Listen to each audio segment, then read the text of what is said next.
Hmm.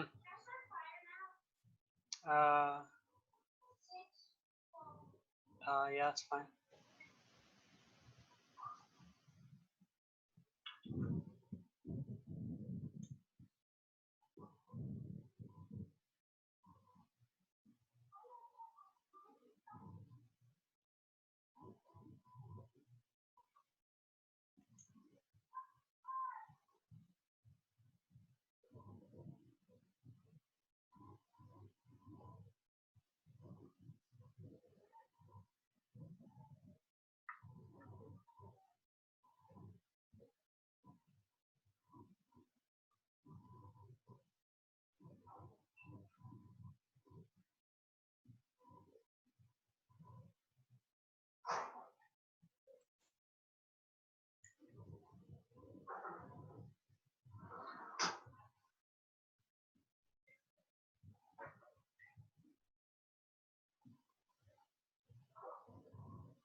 What?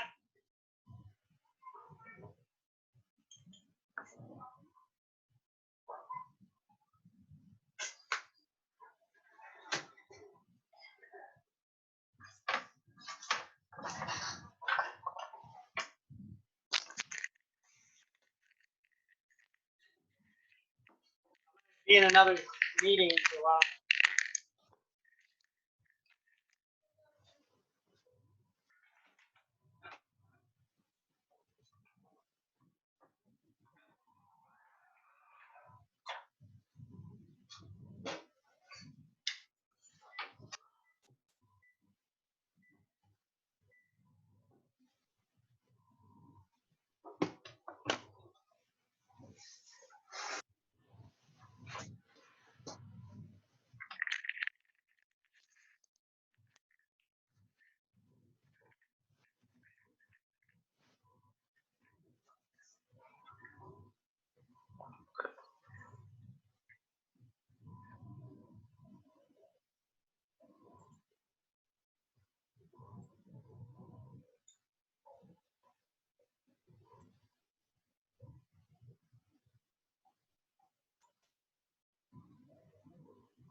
Hello.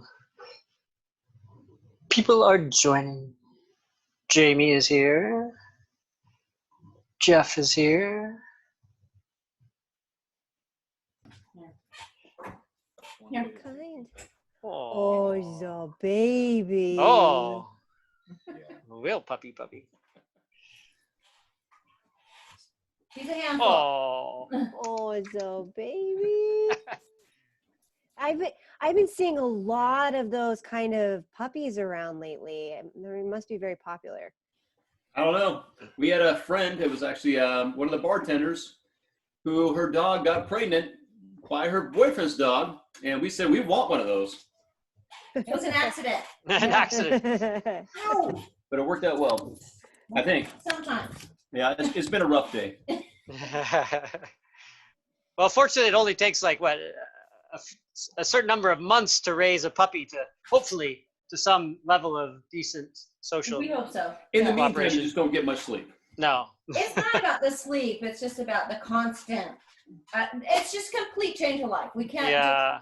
Jeff gets to go, but Yeah, It's you okay, get to then. escape. you can't just get up and go. Like, not that we can go anywhere anyways. but- Yeah. It was a good time. Yeah. Well, it's like I always tell people, your cats are like teenagers, but dogs are like toddlers. So Yeah. the level of work and attention they need. Speaking of getting out, last weekend I'm still running, and I went out and I went through Minto Park, and oh my goodness, it was beautiful weather, and everybody was at the park. I'm like, oh no, if the governor sees this, she's gonna shut everything down. Yeah. So today I went on a long run, and I just stayed way away. I just went out. It was busy today too. Yeah. Yeah. So it's hard. You can't avoid anybody there. Cycling's not too bad. Yeah, no, it was just three of us, and we were fairly spaced out, and especially because I was behind the whole time. So I had a good excuse. I'm social distancing right now. All right. I could keep up if I wanted to. I just don't want to. But I know how it is. I did a 10-mile run, and I got home 2 hours ago. So I ate kind of like my first part of the dinner, and so I'll wait 2 hours, and then I'll eat another one after this because my body will just go right through it really fast. I'm going to pull up my screen here. So Jeff, you're in Salem as well? Yes. Okay. And so Just kind of And orientate. where are where you, everyone- Jamie? I'm up in the Portland area. I'm in Tigard specifically. Okay. So I mainly work out of our Portland pool when it's open. Yeah. But I have come down to do some work down at Courthouse, mainly when Matt was out of town or on days the demand required it and he was otherwise busy. So I enjoy it down at the Courthouse pools. It's really nice. Oh, summer's coming. I keep going off the rabbit trail. I always like going down to the Albany pool. They have a 50-meter pool there, and doggone it, it's going to be close. I look forward to every summer having a little bit longer stretch of water to swim in because they open up the whole 50 meters to swimming. So hopefully I won't miss the whole summer down there. Fingers crossed, at least by Yeah. July, right? Yeah. Yeah. What? I hope so. So I want to talk just a little bit about positive emotions and the role that those play in our well-being. So in psychology, they study different levels of different aspects of well-being. Obviously, on the medical side, you can study, what are the medical attributes of well-being, your physical health, your heart rate, and your blood pressure, and all that good stuff. But on the psychology side, we want to see what is it about our perception of life that makes it seem good to us. We judge our life to be good and feel good. And then also, what is it that brings more satisfaction in life? So emotions are an essential component of that. And as we're going to study here in just a minute, we're going to see how those tie into the other things that we care about in our life, which perhaps will tie into your particular situation as well, Jeff. So we could look at it this way, that there are three components of well-being on the psychology side. We have positive feelings, and then we have positive thinking, and then we have positive behaviors. And you can see there I have arrows pointing in each direction between each of those. It's because there's a relationship between all three of them. And that positive feelings promotes positive thinking. And then positive thinking promotes positive behaviors. And they feed into each other. It's just that each person might have you might say a disposition or a kind of a, you're better at one of these than others. And so we might be a person who can really easily tap into good feelings in a different way, in some ways, but we may be a person that struggles with thinking or with doing the kind of behaviors that we know we should do. So if you think of like a knot, if we had a big knot of string right here, and we're like, I got to get this rope unknotted, you'd be turning the knot around and around and looking for somewhere that you could get a little grip on that and start to make a little headway to loosen the knot in just one area. And if you can get one area loosened up, that can make it easier to unravel other parts of the knot. So that's a way to look at this, is that if we're trying to improve our experience of life and improve our psychological well-being, our health or psychological health, we can't do everything at once. Or we may have a lot of things that we want to see fixed or improved. But we can look for, what could I do now? What might be the easiest way for me to start to get a little bit of good things going in the direction that I want? Because one thing can then set you up to do another thing that you want to do, and then open a door to do another thing. So in this that we're going to look at today is how the role of feelings sets the stage for better thinking. And then better thinking sets the stage for better behaviors. And that's what we want to. So if we're thinking right here personally, if we look at these three categories, these three sections, just think which one might each of us feel like I'm better at that one. It's more easy for me to tap into that area. So what would you say, Jamie? Sorry, your voice was combating with another voice in the room. Can you repeat that? Yeah, question? which one would you say is you tend to be stronger at? If you needed to tap into something good, you could do the thinking a little bit easier, or the behaviors, or the feelings. Well, I find that for me, I may have feelings or thoughts, but I don't fully understand them, but I use positive behaviors in which to navigate and find those. So let's say I feel icky all over. I'm going to go for a run, and pretty soon some of that congestion is going to move, and I'll be able to understand those feelings a little bit better. So I usually find that by adjusting some kind of behavior, it brings me both better understanding and more clarity, but also a lot more maneuverability to influence my feelings or my thoughts versus having a positive thought to engage behavior or feelings, or I find that I'm not as in touch with my feelings, so I have to either use the left side of my hemisphere with thinking or the mechanics of my body in order to better understand that area of my life. So what do you think, Jeff? Any of those resonate with you? Yeah. I've had conversations with people about these before. So we kind of argue with, or just talk about positive thinking or positive behaviors. And either way, because what you think is what you become. So you think positive, but then you have to have the behavior that goes with it. But also, you're just in a bad mood. Oh gosh, you know what?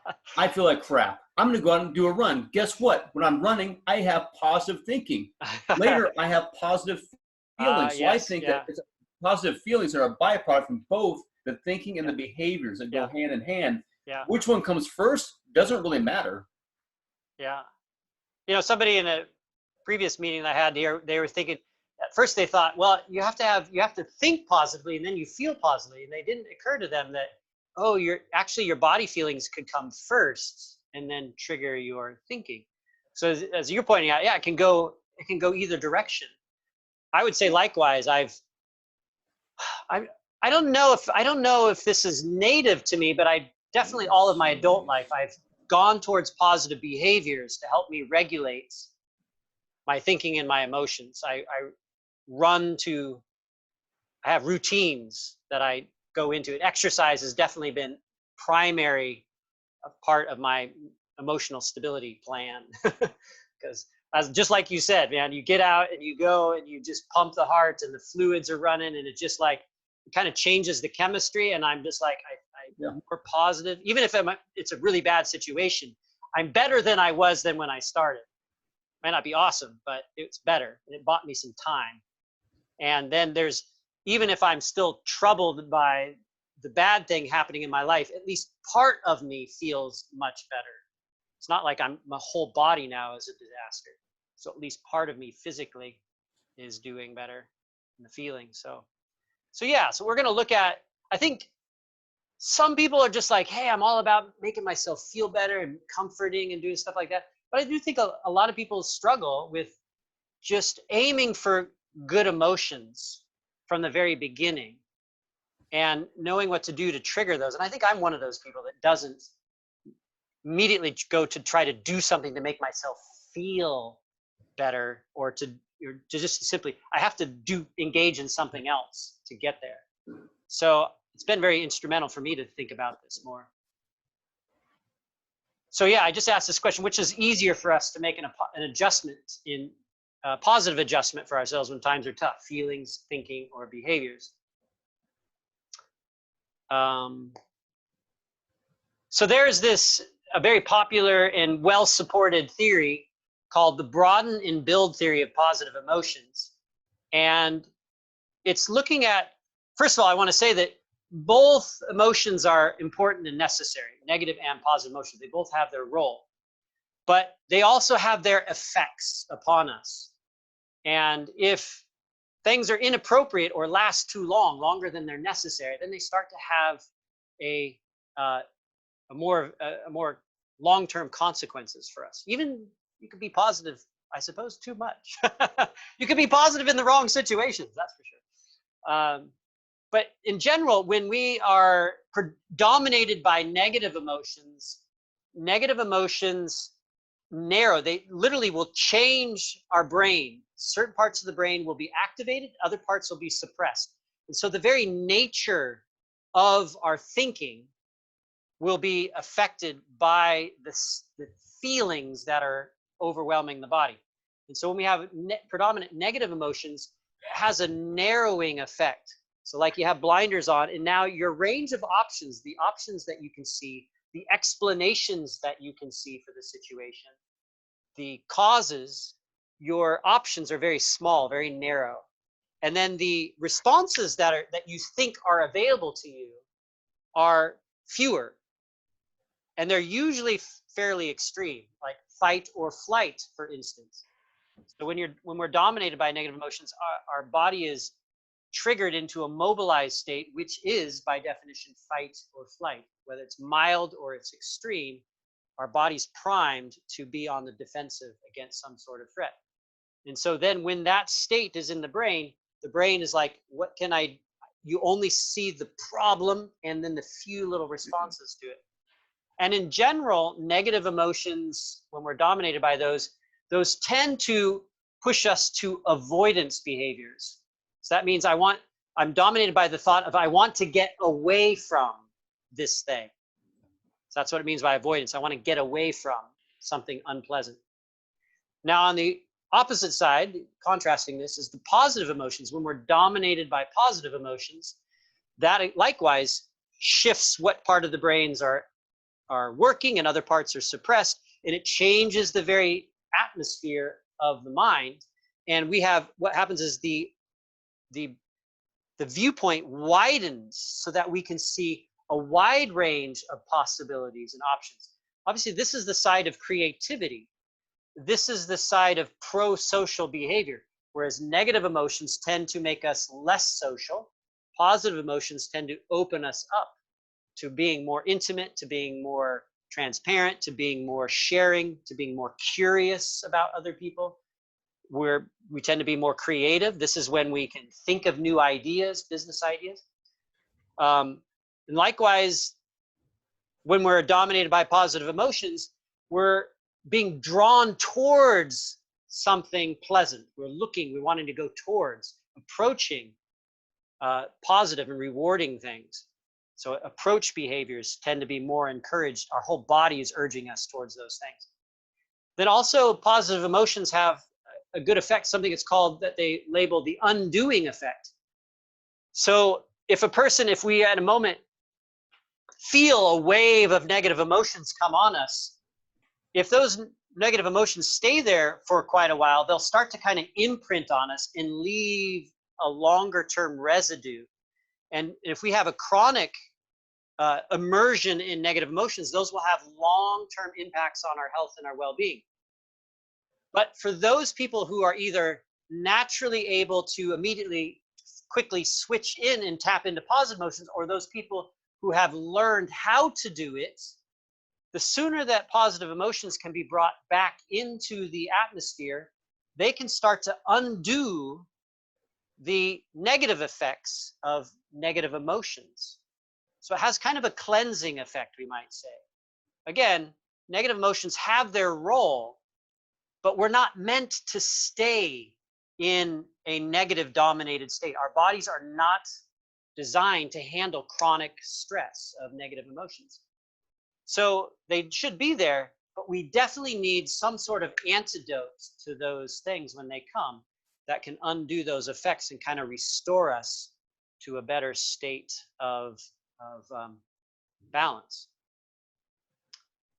Now, I made a little list here, and this is definitely not an exhaustive list. There are a couple versions of what psychology has, a couple versions of what they call the core emotions, the dominant emotions, and they try to put them into these certain categories. And these are still not exhaustive of those categories, but here's some very common negative emotions that we feel. Anxiety, fear, where anxiety is like a general sense that something is wrong, something's not right, but it's kind of a vague, general dark clouds over us. Fear, in contrast, is a very acute, that's the problem, that's the danger, that's what I'm afraid of. It's very pointed. Anger, of course, we know, disgust, guilt and shame. Guilt could be defined as I've done something wrong according to my own values. I violated my own values. Whereas shame is more like I've done something wrong in their eyes, in my community's eyes, in my parents' eyes, in somebody. So it's the social realm imposing a attitude towards me, and I feel that and I don't like it. So there's guilt and shame. So those are definitely obvious examples that we're all familiar with of negative emotions. And then on the positive side, we have joy and interest, curiosity. We have enthusiasm to want to do things. But those kind of talk about this high activation, kind of a high energy expression of positive. But there is a low energy side to the positive emotions that are just as important and perhaps more appreciated by different cultures and by different personality types. So I'm more of an introvert and I am a calm side. I would seek after and I'm highly motivated to pursue calm positive states than I am trying to seek out high energy positive states. So being calm, being attentive to something, being contented, being serene. So those are just as valid, but they're not necessarily as promoted or glorified in our extrovert dominated, culture. Maybe cultures in the East, Chinese culture, Japanese culture, we might find that the low activation states of positive emotions are more valued. Kind of the typical Buddhist monk, or a Japanese person in a tea ceremony or something. It's a very positive experience, but it's very quiet. And but they're both important. And all emotions, when they come on us, are giving us important information. A lot of times whether it's cultural or just our own disposition, we have a negative emotion come and the first one is, I just want to get rid of this. Instead of, what is this telling me? What is this messenger telling me about what's happening inside my body or what's happening in my environment or what's happening in my own mind? So we don't want to negate negative emotions. We're not trying to deny them when we're thinking of positive psychology and improving our lives. We actually want to learn from them and have them inform us about what we can do to solve a problem or to avoid getting into a situation that creates those problems for us. But nonetheless, the product that we're looking for is to have more positive emotions. Now, they say, by the researchers say, that there is a wide range of where people's natural level of positivity and negativity is. So some people just are super happy, and that's kind of their natural voice. Does anybody know anybody like that? Is happy? Are any of you that way? Jamie tends, you've always seemed to be happy, at least when you're around other people. Yeah, I always got that, at the end of the school year in elementary school, they'd give you a character trait. Mine was usually always happy or cheerful or something like that. But Yeah, you come across that way. yeah, I mainly do it because if everyone around me feels positive, I feel like my job is done. So, You're the cheer everybody up person. yeah.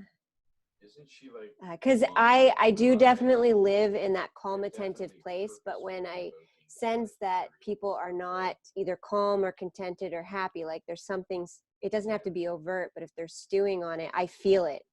And there's a need to bring them either into a calm, contented state or joyful state or something, because I don't know, there's something tangible or electric in the air when someone's carrying something negative, whether they're sharing it or not. Yeah. Palpable. So some people are higher on that level of just naturally generate more positive emotions through their disposition. Other people are a little bit lower. There is a limit. They say you can't just, you could, if you just have a low positive emotion level, base level in your life, you might temporarily boost up really high. There might be something that could do that to you, but you can't really stay there. But you could improve your base level somewhat. So there is support for that idea that we don't have to stay at that low level. We can be a little bit higher. And we can temporarily go to extraordinarily high states, but it won't necessarily be sustainable for us. And I'm a melancholy kind of person. I like moody music and challenging topics and stuff like that. I gravitate towards, moody music and things like that. So I would be quite annoyed by a constantly pleasant and happy atmosphere. That would be a little hard for me. How about you, Jeff? Denise, what do you think? Are you low, baseline, middle, high? I would say I'm middle. Okay. I don't know. I guess we even out no matter what. If I'm really up, there's always going to be a down potentially. But I don't stay down. I don't think anyway. And I'll have my moments, and then it comes back to that, okay, what behaviors do I need to do, or what thinking do I need to do to get my behaviors right, or what kind of behaviors do I need to do to get my thinking right so I have better feelings? Yeah. It comes back to that. I think I used to be a lot more negative when I was younger. Okay.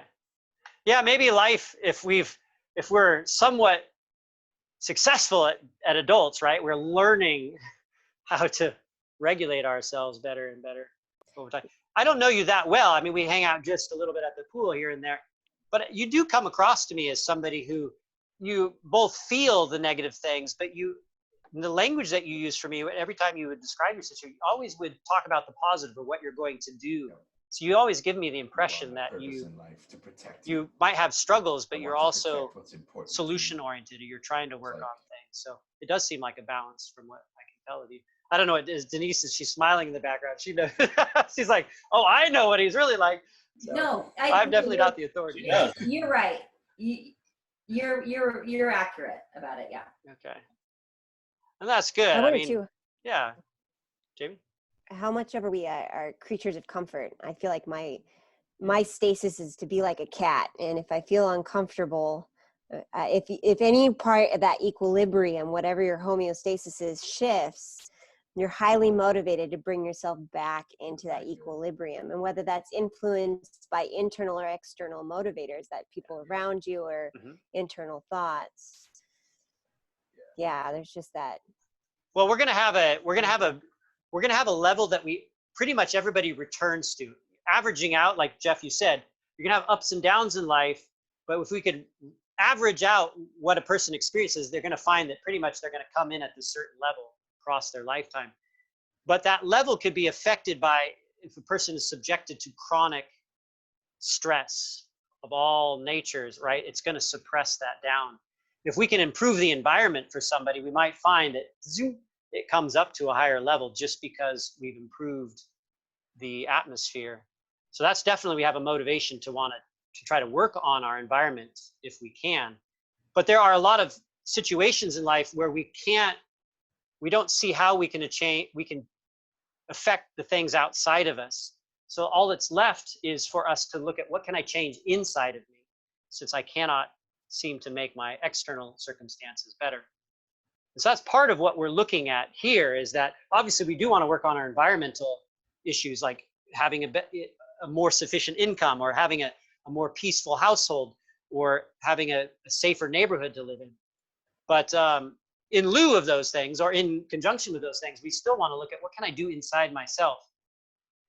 Now, the role of positive emotions, and why some researchers really zero in on these before they look at thinking and behaviors, is because emotions are they're not simply thoughts. They're, before they're ever thoughts, the whole body is experiencing something. And the experience inside the body is neural, it's electric, and it's chemical. It's happening on the level of physics and biology. And those things are extremely difficult to override and just deny and suppress and try to work above them. So if we can change the electrical and chemical state inside the body, the way energy is being formed and used, that can enable a whole nother range of thinking and behaviors, options that would not be available to us unless that emotional state was improved. So triggering positive emotions opens the door for more positive thinking and more positive behaviors to occur.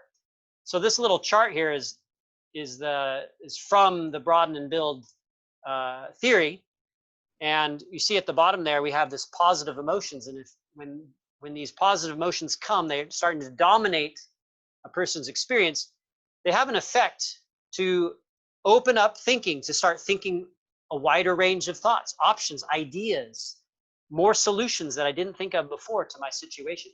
I can think of more things to do. It opens up more interest in relationships, or going deeper with somebody that we're already connected with, being more transparent, being more vulnerable. It opens up desire to be with new people, or to expand that realm of relationship. And then as we start to think and start to open up, we start to connect with greater resources that make more things possible to us. So those resources are social connections. Hey, the person I'm living with, we're actually getting along better, and we're now talking, we're actually solving problems together. We're more efficient at making decisions. Then, I've made better business connection. I'm friendly with that client or with that person I never talked to before. Now, the next thing you know, they are now interested in our life. They're giving us ideas, they're doing stuff. So it just kind of starts to snowball in a positive direction.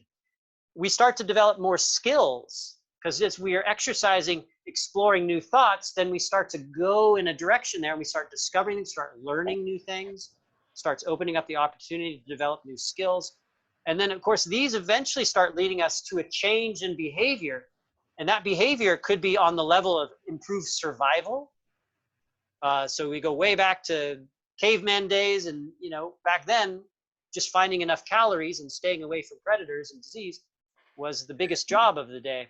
So when you are cooperative, when you are feeling safe in the cave and with the people you're with, that opened up more cooperation, opened up more ideas, opened up more innovation, and innovation in tools and innovation in behaviors.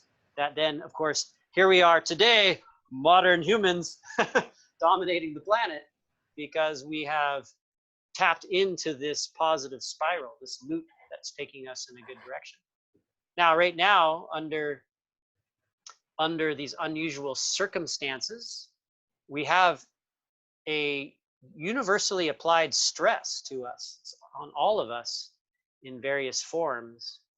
Some people are having to work extra hard because they're the frontline workers, and they're in high demand, and they're putting in long hours, and they're also feeling the increased risk and danger of being around people who are ill and the risk that has to themselves and their families at home. So that's one extreme, people that are, in a sense, overworked, overneeded. And on the other extreme, then some people are made completely irrelevant. So here I am trying to become relevant again because I can't do any teaching outside. So, there's that experience where somebody is like, think working at a factory or somewhere else, and just the whole shop shut down. They have nothing to do, nothing to offer. So maybe Jeff, maybe you felt that way. I don't know, for a few days or weeks or something. Yeah, I was just on vacation for a week, so I'm always ready to get back to work when I come back from vacation. Yeah. And then, people are holding on to their money, so it didn't happen, which was good timing for a puppy. Got some things done in the yard, and that was fine. But it was definitely time to go back to work. So I feel bad for people that have not been working for 3-4 weeks. Yeah. And maybe not for another 4 weeks. Who knows? Yeah, and that's going to be really hard. I mean, I've struggled in the last few years moving back from Turkey here because, at first I just did not know what I was going to do with my business, and a lot of things had stopped. And even just trying to, in my business model it hasn't been working so well in this environment like it was elsewhere. So I've just been like, what am I going to do? What am I going to do with myself? What am I going to do? What am I going to do in 20 years? I can't make a living as a swim coach. So I've just been feeling a lot of stress on that. And so it's been the last 3 years, I've been brainstorming and thinking, and finally I made that shift this last summer, starting to feel the vision form and kind of the ideas and thoughts and my values inside started to kind of coalesce, and I saw a pathway ahead. And so I made those decisions to kind of shift. And like I've announced, I'm now shifting from we're shifting from an athletic oriented service to a well-being oriented service. We still do the running and swimming and all that stuff, but we know that there's so much more to bring into this equation and to help people. And that just really finding that many of my interests now have a place now in what I'm doing. And that really helped revive my morale. It's been really challenging. So the last 6 months have been a lot better. But then the winter comes in the February and March, and finances have been a little challenging. And then all of a sudden, boom, everything shut down. Yeah. And fortunately, I've had some positive emotions from this sense of vision, and I've got finances secured for school this year, so I can continue with that. That's not being threatened. So I feel like I can still move forward, even though I can't make any money at this moment right now. So that's tying in. It's giving me an infusion of hope here when I don't have it in this other area.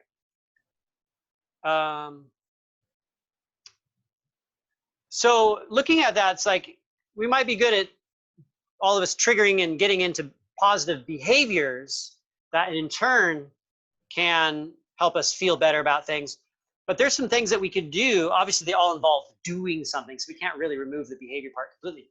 But we could establish some habits, we can establish some routines, or at least do some activities occasionally that, in a sense, could be an immediate infusion of good feelings.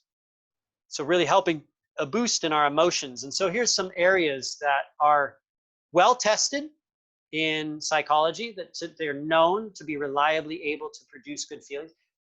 You also want to fit the kind of person. They don't apply to everyone, but they have been tested. They fit someone out there.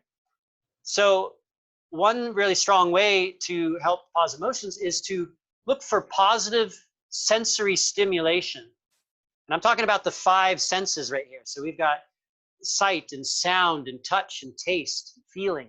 And thinking of those things, what are some things that we really enjoy? I mean, obviously, this involves social too. So having a hug, sex, intimacy, being with people, that is going to stimulate the senses. But let's look purely on that sensory level. What are some things that come to mind when we think of things that personally give you immediate enjoyment on a physical sensory level? Well, you already named some, but it feels really good after you do a run or a bicycle ride, just to be a little tired, and that's a good feeling to me. And then especially eating dinner after, which we're going to do next. Well, even there, let's say there, food. We tend to like, and especially in our culture, just eat food. Like, oh, that was good. You know, more we're kind of like focused on the feeling of satiation inside.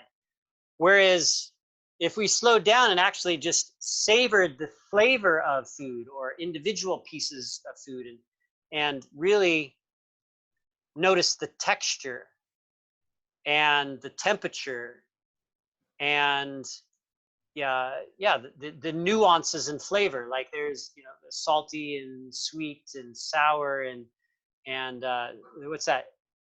Umami. That Yeah, there's the that bitter. savory and there's bitterness.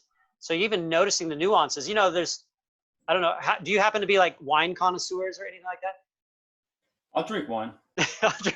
No, I said connoisseur, not really drinking. No, more beer. You know, I've heard of people like I've run across people at camp. Like one was a person, he was a wine importer and exporter.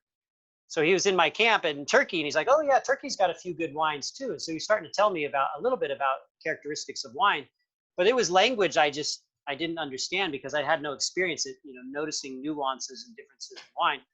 And frankly, I was like, I'm not sure I want to learn too much about wine because I'm pretty happy with cheap wine. I don't want to develop a taste for expensive wine. Yeah. But something along those lines where we can develop an appreciation. How about music? Are all of you music lovers? Yes. So just think of the pleasure, the good feelings that happen when we're listening to music, either something new that is of a style that we really appreciate, or even old music that just has a nice association for us. Smell.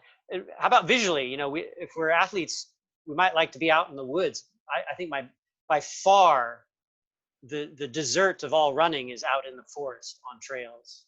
To me, that's better than any sort of dessert. Is just, you know, running on roads and sidewalks is like the lowest of low, but running in the woods is the highest of highs because the smell and the sight and the visual beauty of it and everything, to me, that is great sensory stimulation.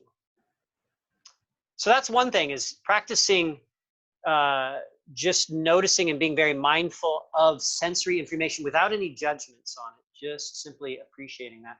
Then positive use of imagination. So as humans, we are uniquely equipped to be able to think of the past, recall the past, and evaluate it, and then think of our future, but also then to be very aware, made a cognizant of our present. And so we can spend time recalling past experiences, just reminiscing. And one of those that I do, I don't know, it's partly pleasurable and partly torturous, but I will go in my imagination back to swimming in the Mediterranean Sea. Since I can't go there in a couple months, I've been daydreaming about what it's like to swim in my favorite place in the water there. So I'm just recalling the past and what it feels like, what it looks like when I go underwater, and what it feels like, what I think about, all the things that I associate in those memories. Another idea that has really strong support for its ability to trigger good emotions is expressing gratitude. And that could be where we either write or we speak out loud gratitude. And it could be where we do it privately to our, like, write it out and just put it in our own journal, or keep the note on our computer, or it could mean that we deliver it to somebody that it belongs to. And that's been shown to have a very strong effect on most people when we engage in gratitude like that. And it's probably something that we all see that we could do a lot more of. Obviously, it benefits the person who receives it usually, and it has a great effect on us. And then savoring and experiencing the present. We already talked a little bit about that with sensory stimulation. You know, you could do that, but you could also just sit and just, hey, look at your precious little puppy and enjoy, you know, the sights and the sounds and the smells, as long as it's not cleaning up the piddle time. All the time. A lot of that. Finding your shoes have been chewed up. Not yet. So, and then of course, imagining and anticipating a good future outcome. And this is one that also has the power to really help trigger some good emotions is sitting down. As a matter of fact, an exercise that I did as part of one of my projects recently was, for myself, was sit down, and the exercise is for 4 consecutive days. You're going to, for 20 minutes, sit down and you're going to write, this is my saying, I'm going to write my vision of my best possible self. It could be 5 years from now, 20 years from now, it doesn't matter. Just sometime in the future, if everything turns out the best it possibly could, I got everything that I ever wanted, everything I've worked towards happened successfully, what would that be? Who would I be? What would I feel? What would be the things that would be in my life? And I found that so interesting, so helpful. There was a few areas that were really challenging me, like, oh, I'm not sure I really believe that's possible. It's very interesting, but in general, the net result was very positive, to sit down and to imagine that future and really with detail list out what are the features of that positive future. Then, of course, the positive social interactions, hanging out. You two get to be with each other. I've got my wife and 3 kids at home, and then 2 daughter and a married daughter, and they're part of our little isolation unit. So they come over and have dinner, stuff. So I get to be with them.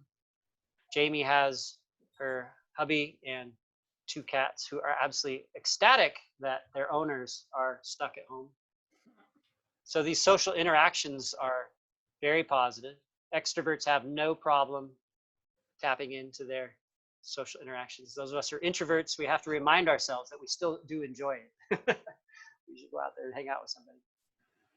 And then, of course, lastly on the list there is through health building activities, which all of us are already very aware of, going out for a run or a ride, or even just a walk, even gardening. I even like doing yard work. I was helping my boys build a little BMX track in the backyard. I hope my landlord doesn't mind, but I've got log rounds turned up, and we've dug trails, and we've turned the backyard into this whole, bicycle obstacle course. And so I figure, hey, it's all in a good cause. I'll apologize to the landlord later.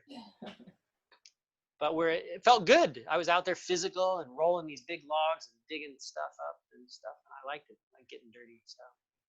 So those 4 main areas we can trigger more positive emotions. And of course, avoiding the opposite of these, what we don't do can be as helpful as what we do engage in. So there's some thoughts there about building positive emotions. What comes to mind as we walk through there? What ideas or what thoughts came to your mind, or what questions might have come up? Well, I have a comment on it. So anticipate a good future outcome. I've been doing that for years. That's all about, your visualization of what you want to become, especially in business. Where do I want to go? So that's how I plan. Yeah. And I found that it works pretty well. Savor an experience in the present. That's been my hardest thing for me to do. I remember the past with good memories, but I don't stay there. I'm typically more of a looking into the future person. Yeah. I'm more anxiety ridden because of that too. Yeah. Sounds like you and I share a lot of commonalities. Yeah. So anyway, if I can savor the experience in the present, I've gotten a lot better at it. But that was something my ex-wife would tell me all the time. Great, you're doing all these plans 30 years out. Some of it was 5, 2 years out, whatever. But a lot of it was even farther for retirement. And she says, well, what about now? You're missing everything that's going on now. And I couldn't hear it back then, but lately, the last few years, I've really tried to, savor the experiences right now. And it's something I still have to work on. Yeah. Yes. Could there be a link though between, just being drawn to drink a little bit more than you planned to and wanted to? Is there a link between that, you think? I don't know. It's probably better that I'm working now. But and we're busy tomorrow. I think it's when I'm not busy. So, hey, why not? And that's okay once in a while. What I don't want to do is become a huge habit. Yeah. Work for a month and all of a sudden 4 o'clock, 3 o'clock, 2 o'clock. Hey, it's breakfast. Let's have a drink. I don't want it to get worse and worse. Well, I'm not intending to be a therapist here on this, but it would be helpful to see what could replace that when there is the opportunity to do that. What could be a valid and a strong enough replacement for that? So we'd have to ask the question, what is it that, what pleasure, what reward is the drink giving you in that moment? If we could identify that, then you would have to be positioned to think of alternatives to that, something that would. You're right. I could always smoke pot. They haven't shut down the shops, have they? I think for me, especially before, I don't know anymore, but it was such a winding down. Okay, I'm not working now. I'm done. Mm-hmm. This is my reward. I'm relaxing for the rest of the evening. And so. Yeah, I drink alcohol occasionally, but I don't have a history of drinking or not using it in an emotionally stimulant way. So I can't totally relate. So I'm just asking questions. What do you think? What could give you a similar kind of reward or comfort? Because we're looking at routines, establishing routines, and we don't simply want to say no to something. We want to be able to say yes to something else, so that immediately there's something that's of similar weight that could fill the place. That would be more aligned with your other goals. Because obviously, the way I would interpret it, you brought up, hey, I don't want to be drinking so much, because it's in conflict with other values that you have. Yeah. So we'd want to find an alternative that was congruent with your other values. I don't know. I'll drink some water.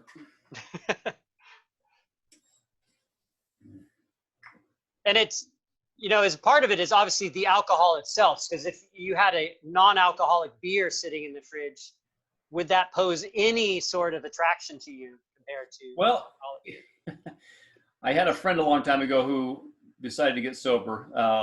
And so I bought some O'Douls. So he'd come over and we could still, we could hang out, because he just had that habit of drinking. And I've talked to other people and said, well, yeah, it's kind of the habit of it. You kind of get the taste. And so maybe it's just a habit. Yeah, that could be an element. Yeah. But so I do like good beers. But I mean, did that, when you drank the O'Douls though, was it fine? Was it quenching the thirst and satisfaction? Or was it like eating a cookie without baking soda? And it's like, it's a cookie, but there's just no satisfaction. I don't know. He didn't stay sober very long, so I didn't find out. Okay.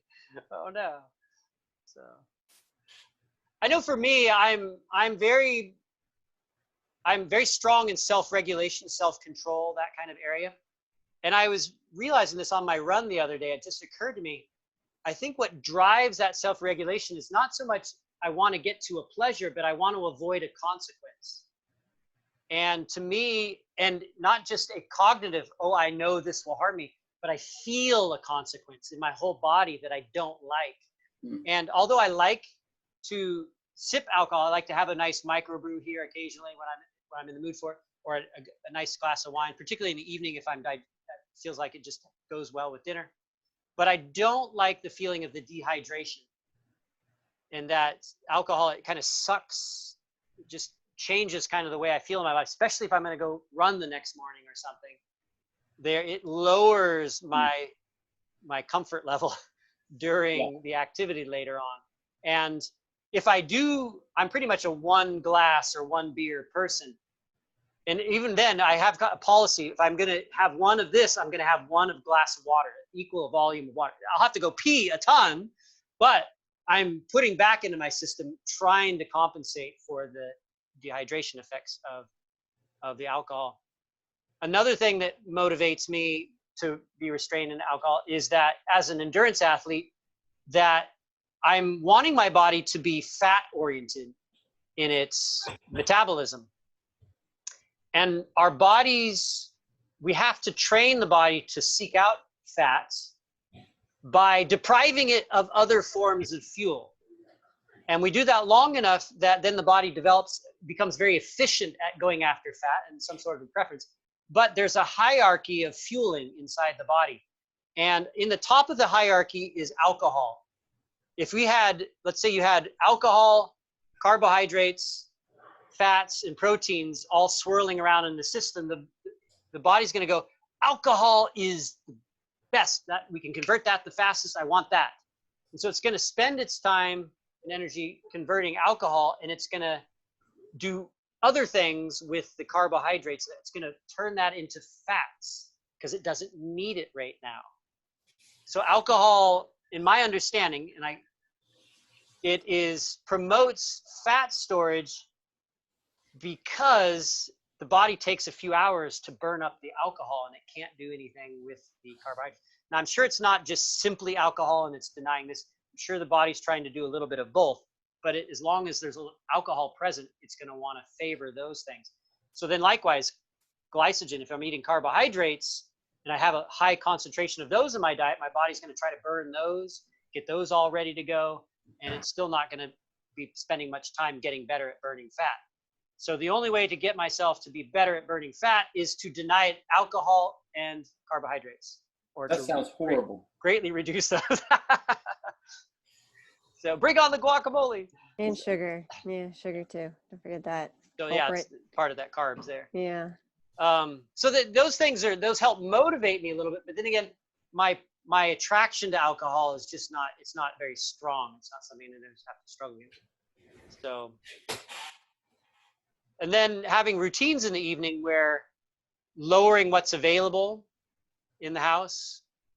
So maybe you could have like a drip feed system. You could have like a vending machine that only dropped 2 beers down per night. And you gave the code to somebody who was that would restock it for you, but would not give you the code for the machine. So. Yeah, I think it's just going to have to come down to some discipline if I want to. And yeah, for me, it's always been such a social issue as well. You know, we go out with friends quite a bit. Yeah, Well, not right now. Yeah. But with business, you know, every single business meeting always involves alcohol as well. Yeah. Especially when you hang out with Russians. Yeah. Won't You know, that- I find it very interesting. My husband is also likes to drink beer socially. He does a lot of stuff with lawyers or his friends, or he does projects with his buddies, and beers always come hand in hand. Or he does something with the law people and just bottle after bottle after bottle of wine comes out. And his doctor put him on a restrictive diet for like 30 days. And for him, the social aspect was, so what am I supposed to do? If I'm meeting all these people for wine and beers, I can't have any for X amount of days.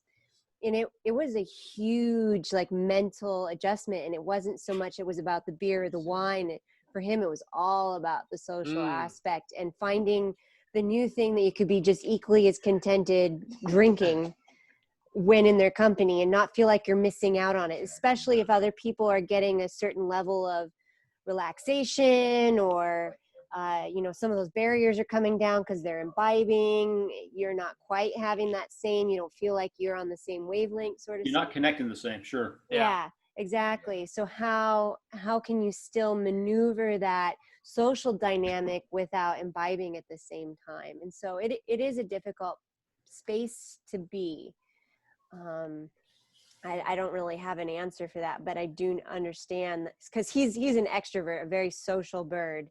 That was a huge cut for him when it came to restricting his food and disciplining it in that way. So Hey, I guess yeah, the best thing for him is just wait for him to have a few more drinks and he won't want to be around them. When people have too many, they're not fun to be around. That's true. That's true. Unless you're right there, then we're all having fun. Yeah. Jeff, and didn't then- you and Denise go to Italy? Didn't you say you guys went to Italy? No, we went to Mexico. Oh, Mexico. I was thinking in Italy or in some of those climates, especially in the southern area of Italy, France, there will be wine always served with dinner, Yeah. maybe even lunch. And so I was just kind of curious how we might respond if we were in an atmosphere where there was alcohol with the lunch and the dinner, but the drinking habits were different. You know, you would have a glass and that would be part of that, which I really like. I really do enjoy that culture. Plus you're sitting around eating slower, you're talking, it's much more social. The time is longer. And then maybe you would sip one, maybe 2 glasses with people. I'm just wondering, curious if we found ourselves in a culture like that around people and we're hanging out there long enough, if we'd find even our drinking level matched the people we were hanging out with. If there's some, how much are we influenced by the people we're hanging out with? I think we always are. If you become part of what you're around, you're gonna Yeah, and hang out with good people and doing good things, right? And yeah. So is Denise a good person to hang out with? not always. Always. So we're stuck. We're stuck in our houses with these people. So we open. Well, that's something we talked about. Can you imagine if you're in an abusive relationship or you just don't like the person? Yeah. Mhm. That would be just horrible. So I guess expressing gratitude that, hey, we get along. So it could be a lot worse. Yeah. We have other people Yeah. here. Yeah. That's nice. We have a small little community here in the house. Yeah. It's nice. So we're not completely alone and isolated. Now it is the topic has come up, and I've heard on the news and with the school system, there is a growing concern because of now all these families are isolated at home, and the child abuse, the normal reporting level has gone down, and the social workers know that the abuse level hasn't gone down. It's just people are not reaching out and getting the help and the protection that they need, which is very, very sad to think about right now. Yeah. But it is. But then also put the stress. We may be feeling it in different ways. Partly it's kind of exciting because things are changing, but another way things are very uncertain. And so that just the fact that things are different imposes stress on us, and that's going to alter our behavior, and that's going to make us a little bit more fragile in certain ways, irritable in some ways, more easier in others. So I definitely notice that I'm more mellow and calm in some ways, but I'm also feeling a little bit more nervous in others, more vulnerable. So yeah, this is a very interesting time. I'm generally a person who looks at change optimistically. Oh, this is interesting. Something new and better could happen out of this. That's generally how I look at major crises in the world. But I'm feeling uncertainty as well. Well, and also the capacity you're having to hold for the other people that you're living in your home. It may not necessarily be kids, but partners or roommates or whatever. I've even seen a shift, whereas my happy-go-lucky spouse, who having just finished law school, has a very unique way of interpreting politics and the law and that the kind of the weather that's happening in that arena right now. And so we'll go on these detoxing long walks and he'll quickly spiral.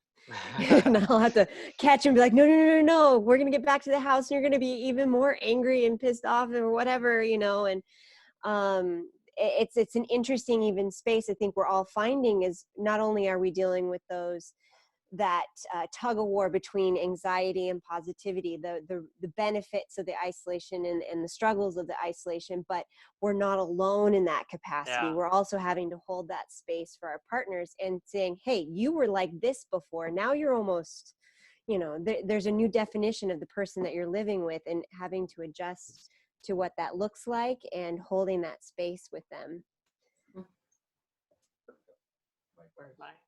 New level of care for self and others that we haven't had to do yet.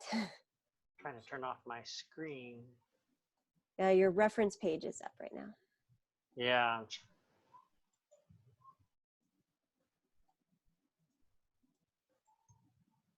How do I turn it off? Oh, there's pause share. Now what happened? It still shows references. Oh. Hey, it's different. It is. Well, now it's your PowerPoint. I'm trying to figure out. Oh wait, there it is. Stop share. Da-da-da. Perfect. There it is. Well, it's good that it's fortunate for us that we can still get out of the house. We can go out. In Turkey, they're locked down. Yeah. My friends there, they can't even leave their apartments. They're not even allowed to go out. Those that live in the city. So that would be really tough. So here, at least we have a yard and a park next door. We can get outside. Comes down to gratitude, right? We have it a lot better than we think we do. A lot better than it could be. It could be a lot worse. It always can be. Denise, where were you working? Do you work when you are working? What? Yeah, I am an auditor for the state. So, and I'm able to do that from home. So good. Okay. So I've been working from home since we got back from vacation. Okay. It was middle of March. So I'm grateful for that. I miss my coworkers. I miss going in. Yeah. But I'm kind of getting used to this. Okay. My biggest anxiety right now is going to the grocery store. I have to look at groceries and it just makes me, I don't think people respect my space or other people. A lot of people do, but then there's some people, they just scare me.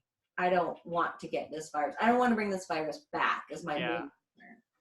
Well, that's it. I'm always a little cautious to just assume one thing or another, but it's good to hear that you share the great concern, the seriousness of this. My wife just happened to be on a phone call with a friend in Sisters, just over the mountain. Yeah. And her friend was kind of expressing her attitude, like, what's the big deal? We're still, going, hanging out, seeing friends and stuff like that. I'm like, no, you must not understand how the math of this works.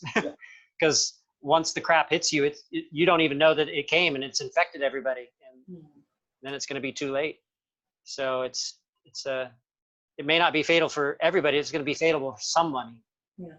And we're not going to know it when it comes. So we've got to do what we can do. You're not alone in that, Denise, though. I was just talking both with my spouse and my therapist, like going to the grocery store for those of us who are respecting the distancing and stuff like that.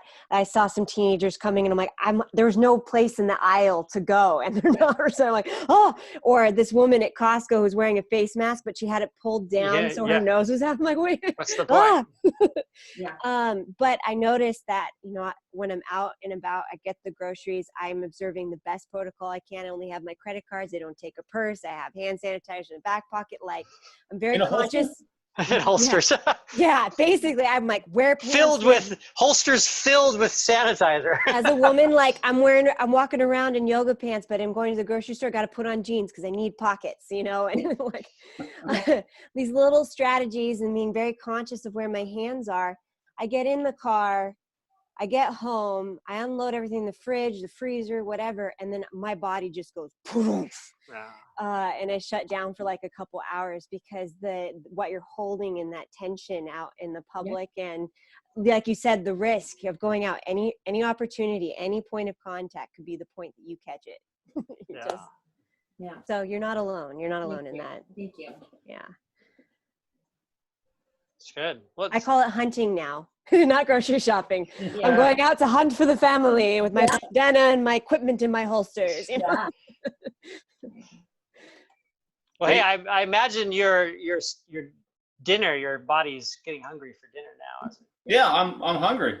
Right. I was just thinking they can make a movie out of this whole event. They could call it Contagion or something. I noticed on Netflix, all the Contagion-like movies are up there.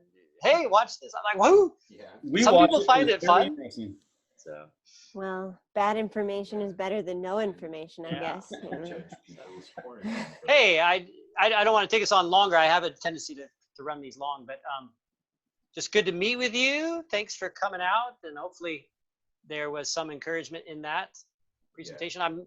As we go along, I'm learning as I go, kind of seeing how people want to use this, what needs we can meet, and I'm recording these as well, so then I can put those on our website. So everybody that's participating, I'm giving a wellness, a well-being membership to all of my friends here that are participating, so that you can, if you want, you can always log into the dojo and review this or any of the webinars that we have done, and any notes that go with those or other stuff that came up, suggestions, links, stuff like that people have to share. Just making this available for those who this is meeting a need that might not be being met somewhere else. We can get together, talk about things that are of interest to us. I can share some new ideas from the realm of psychology that I'm learning, and just that we can benefit. So it's nice to see you guys. So I'll be sending out some more times for next week and potential topics. So okay. Glad to entertain questions too. Well, for me, nice to meet Jamie Same. Via Zoom. And Matt, thanks for putting this together. It's very thoughtful of you. Yeah. Well, I think it's hopefully beneficial in both directions. It's nice to see everybody and feel connected, and it's therapeutic for us as well. So. I just hope it calms Denise down a little bit. Well, definitely was. It was nice to see you. I'm glad both of you could be here. So I always enjoy seeing you Friday mornings. At the pool, Yeah. So. I so miss being there to swim. Yeah. I'm missing my swimming a lot. Yeah. Well, it got shut down so quick because that Friday we were there on the 19th, right? We were there that morning, and Yeah. you swam, and I swam earlier, and we talked about how they were going to be open 24 hours a day, and then by the end of the day, they had shut it down. Yep, I just sent out an email to all my clients saying, hey, we can still meet out in Salem. And then sure enough, as soon as I hit send, my thing refreshed and everything was closed. I was, no. Anyway. it's safer, but it's tough. Well, it was a pleasure meeting both of you. Yeah. Denise, you have fantastic hair, by the way. Yeah, she does, doesn't she? Glorious. And I see her in the pool. She spends about 5 minutes tucking it in, one cap and then the second cap. And there's still a few strands that nicely dangle out, and so it's Glorious. like a log. She's a real mermaid. So Mm-hmm. Yeah. Thank you. yeah, it's nice. All right, Denise, have a good dinner. Enjoy your puppy. Hopefully, we'll see you again. Yeah. Thank you so much, you guys. Okay. Bye.